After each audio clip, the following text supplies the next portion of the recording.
Accident అయ్యి మీ నాన్న చనిపోతున్నప్పుడు ఎన్నిసార్లు మొక్కాం, ఎంత ఏడ్చాం? మీ నాన్న బతికాడా? లేదు.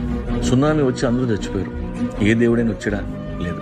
నీకు ఎక్కడో డౌటు, దేవుడు రక్షిస్తాడా లేదా అని. కానీ అడగాలంటే భయం.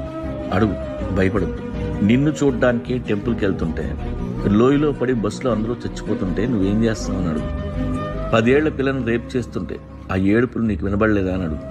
అర్ధరాత్రి 4 కుర్రాళ్ళు ఒక అమ్మాయిని పెట్రోల్ పోసి తగలబెడుతుంటే ఏం చేస్తాడు దేవుడు? దేవుడికి తెలియకుండానే ప్రపంచంలో ఇన్ని బాంబులు పేలుతున్నాయా? ధైర్యంగా దేవుడిని అడుగు. దేవుడు ఏమీ అనుకోడు. నువ్వు తిట్టినా ఆయన ఏమనుకోడు. That's the beauty. ఒకటి మాత్రం నిజం, మనల్ని రక్షించడం దేవుడి ప్రొఫెషన్ కాదు. మనల్ని మనమే రక్షించుకోవాలి. నువ్వు ఎదురు చూస్తున్న సేవియర్ నువ్వే. దేవుడి విషయంలో యానిమల్స్ అన్ని చాలా క్లారిటీతో ఉన్నాయి. ఈ మనుషులే కన్ఫ్యూజన్ లో ఉన్నాయి.